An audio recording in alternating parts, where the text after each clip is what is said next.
What's up, Punchline? Keep it going for Caleb, your host, everybody. Yeah?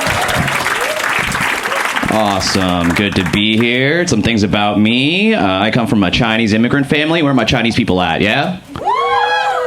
All right, just 2-3 people. All right. All right, this is just for them. Basically, the rest of you guys just tune in. All right. Yeah. No, I'm a very proud Chinese person. So proud, in fact, my mom told me the story once. She said I have a Chinese middle name. Yeah. She told me, she was like, I gave you that middle name so you wouldn't forget where you're from. And I was like, cool, what does it mean in English? And she said, well, it means Chinese guy. And I was like, did you give me that middle name, or did the government give me that middle name? You know how fucked up it is to have a middle name that just means Chinese guy? You ever been named after a description? And it just makes it like just the name Dan pointless, right? Because I went to a school with 3 other Dans. I was the only Chinese Dan. And they gave everybody a nickname. The first guy went by Dan. The second guy, Danny. And then they called me Chinese guy. So I was like, you didn't need to do that. It's obvious, right? And that's a big thing, too. That was a hard thing about growing up Chinese, was that I also grew up in Boston, right? All right, one other alcoholic here. Fuck yeah, dude. Like, and that's the thing, is that like when I grew up in Boston, I tell people in the Bay Area that they don't believe me. I tell my friends, and they look at me and they go, Boston, but you don't look or sound racist. And are you sure, right? And that's preposterous, right? This is 2025. In America, anybody can be from anywhere, right? Like my dad, he immigrated to Boston and lived there for 30 years. He even learned English in Boston. The only problem is that now he thinks you gotta drop all the R's all the time in English. Like he'll just say things like car is car, or Harvard Yard is Harvard Yard. And then my personal favorite, I'm proud of you, son, is how come you didn't go to Harvard and buy me a car, son? Like, he's still Asian, like it's just. And also, and growing up in Boston's a very hard thing, right? It's a very Irish Catholic town. I grew up as one of the only Asian kids in my high school, and growing up, I had to do a lot of things to fit in with white kids, but a lot of times they wouldn't take me. And guys, trust me, I tried everything. Like, I tried wearing my cap backwards. I tried going to tailgates. I even dated the few Asian women. Like. And I've done that joke everywhere in the Bay Area, but that really hits in Palo Alto. Like, I don't understand. And, you know, like, that was a pretty tough time, right? And that was a tough time. I got tired of it, and that's why when I decided I wanted to go to a different place outside of Boston, I wanted to come to a place that was diverse, that understood me for me. That's why I came to the Bay Area. Yeah. Hell yeah. The only problem is that now all the Asian people here think I'm Filipino. So I didn't know this. I got to the airport. My agent was showing my first apartment and goes, here's your new house in Daly City. I was like, what? It is a 5-minute walk to your work, the clinic. I was like, what? So now I am a nurse. That is what I do, right? That is what I do.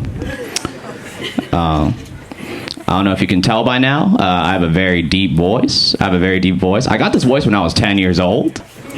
That's a very concerning time to have a voice like this, right? Can you imagine just going up to your mom as a 10-year-old? You go up to her saying, Mom, like... And she didn't know what to do. So then she brought me to the doctor. And then the doctor had to explain to her and said, actually, it's normal for boys to have a voice like this around this time because their bodies change. And that change is called vaping. Just want to be part of the cool kids. And part of being in an immigrant family is that when they find out you have a hidden talent, they want to use it for their benefit as well. So when my dad was learning English and didn't feel confident, he made me answer all the phone calls on his behalf. You know? And it's one thing to sound like an old man. It's another thing to act like an old man, right? I remember one day the electricity company called for my dad about an overdue bill. They called him and he gave me the phone. They said, sir, do you know you're overdue your bill by 3 weeks? And then I, trying to pretend to be my dad, would be like, Okay, but please don't take away the Xbox Live. Like, and you can't blame my dad, right? Like, my dad's a very classic immigrant dad. He's so immigrant dad, in fact, that like he likes to act like he knows everything than me, right? Ruins every moment. Like the other day, I took him out to lunch. He looked at me and said, "Son, this is the worst egg roll I've ever had. I could have made this better. Why'd you take me here?" To which I was like, "Dad, that's a burrito. This is a Chipotle, all right? Shut the fuck up and eat it, all right? And please stop eating it with chopsticks. Like, please, that's not the time." And, you know, like my dad, that's just like me and my dad were just trying to have a good father-son relationship. That's one of the biggest things I've been trying to do in my life. Actually, in fact, this year I've been trying to do a lot of things to improve my life. Like one of the things I've been trying to do is I tried growing out my hair because I wanted to be sexier. Okay, hell yeah, we're fucking after this. Hell yeah, dude. But I think it worked out too well. Because here's the problem. See, when my white friends all grow out their hair, they all look like gods of thunder. Like Thor. But then when I grow my hair, especially from behind, I just look like an Asian woman. Like, this just... And I only started noticing this after I started getting catcalled on Market Street the other day. Like...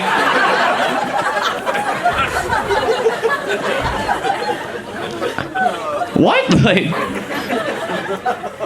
And look, I get it now. Like, the biggest thing I've learned from last year is that, can we all agree that, ladies, you guys should never be catcalled on the street, ever, right?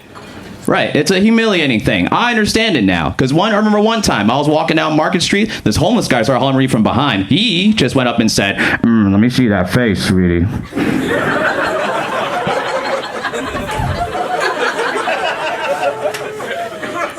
And then I turned around. To which he was just like, "Oh, shit." I didn't mean to holler at a lesbian. Hey, I've been Dan Guan. Make some noise for your host, Caleb, everybody.